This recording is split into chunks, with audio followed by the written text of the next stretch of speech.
The following story is about an LSD trip report posted on Arrowid on the 29th of December 2006 from the user Starfire, and their experience on how taking 900 micrograms of LSD scarred them for life.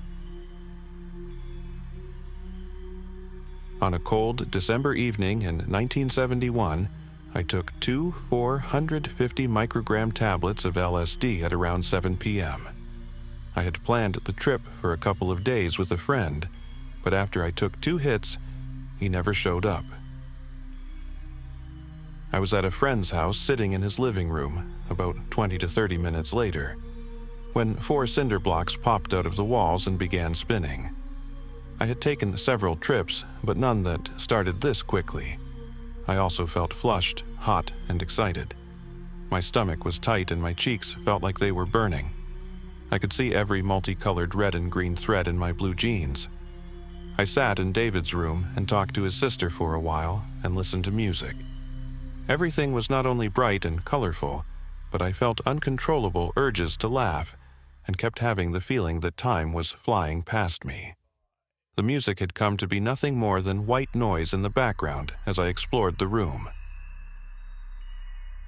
At about an hour into the trip, I felt euphoric and was very interested in the rapidly changing world about me. David's sister had been doing something with the record player. I don't remember what, but I suddenly had a shock when she said, "Man, you are flipping," and said I had been staring at the record player for about 10 minutes. Still, I felt okay and was too engrossed in the high level of visual hallucination I was experiencing to even think that I had gone too far. I walked back to my house when David had to eat dinner. I crossed a park through knee-deep fluorescent orange coils that sprang into the air with a twangy sound when I moved my feet. Across the park, I saw my mother and brothers getting out of the car. I had a sudden and intense attack of guilt.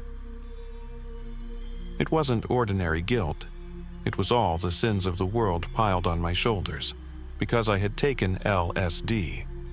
I saw our dog, Love, and she raced across the park to greet me. I forgot about my sins and guilt as I looked at Love, and I felt her compassion and love for me.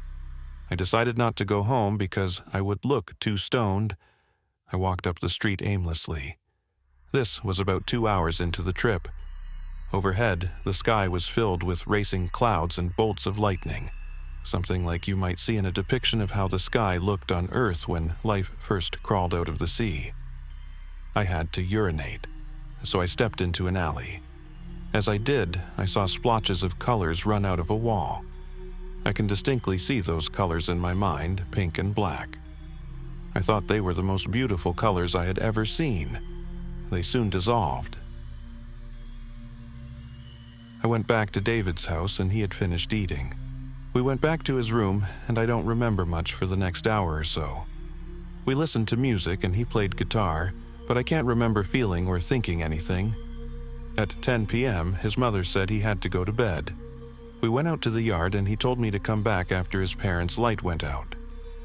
As we stood in the yard, he gave me some change.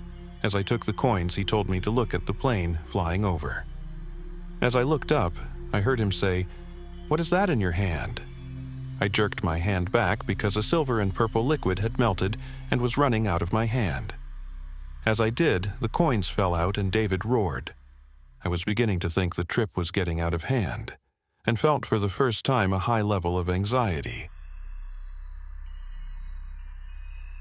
I looked out across the park, and suddenly from a bright spot in the darkness of a cluster of trees, a white light raced towards me, engulfed me, and I felt an explosion of color and a bolt of electricity race through my body, as though I had been struck by lightning. The explosion of color was mostly red and silver. It was rather like a crystal shattering into a million pieces inside my brain. At that instant, I began to panic. David told me to calm down and come back and he'd help me. I started crying. I was experiencing the most intense fear I had ever experienced. I walked down the street and kept receiving explosions of shattering crystal in my head, accompanied by the lightning bolts in my body. Everything was breathing heavily. Moving and real physical movement was followed by strobing trails of purple. I had the feeling that I wasn't really there in my body. I heard thousands of voices in my ears telling me, "Now you've done it. You are dying." Over and over I heard these voices. I saw a sign on a church that said, "What are you doing on earth, for heaven's sake?" and was gripped by more fear. Every feeling, every sensation I experienced was negative and the most intense emotion I had ever experienced. I went to a phone booth and called the pastor of our church. I'm not sure if I dialed the right number because all the pages of the phone book had come flying out and were floating around the booth.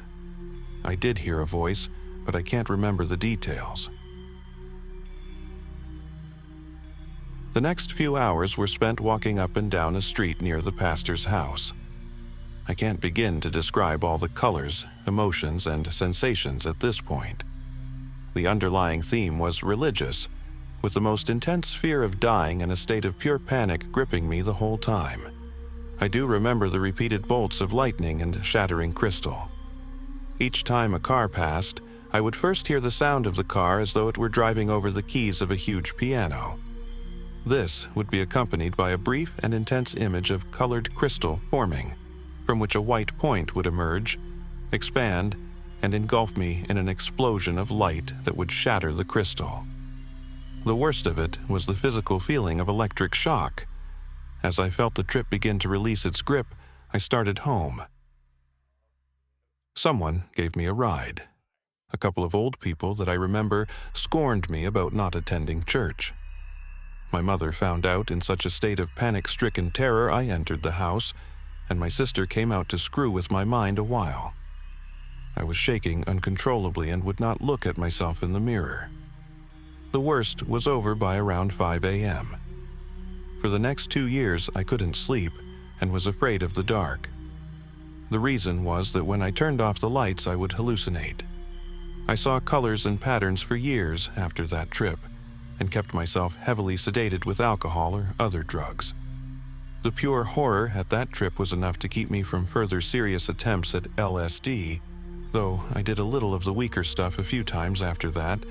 Some background, I had experienced 2 years of severe depression before that episode with the LSD. I didn't realize it at the time, but it was like being stuck in molasses. Years later, I was diagnosed as bipolar. I dropped out of school a few months after that trip. One note on the dosage. My mother had contacted the state police narc squad, and they came and gave her a little seminar about LSD. They told her, at that time, that the white microdot samples they had obtained from the batch being sold in town had been sent and tested at around 450 micrograms of LSD, and that many kids had been to the hospital because of intense experiences. Even at that time, late 1971, strong acid was getting scarce. Certainly none of the other LSD I took, White Lightning, Orange Sunshine, Window Pane, or Mr. Natural, were anywhere near the strength of that microdot. They weren't in the same ballpark, league, or even on the same planet.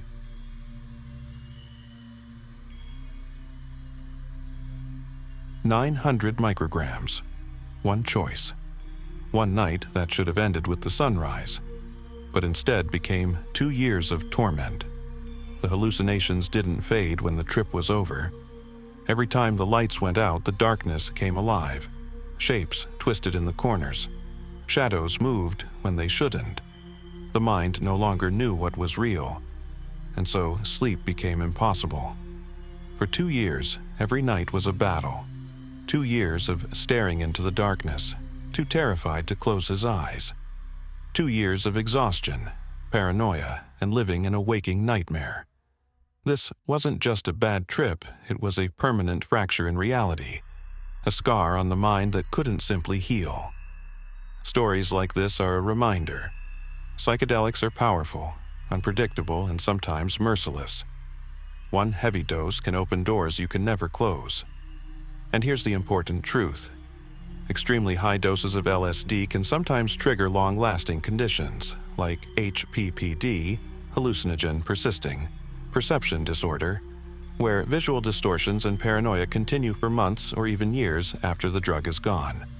That's why these stories matter. Not to glorify, not to promote, but to educate and to warn.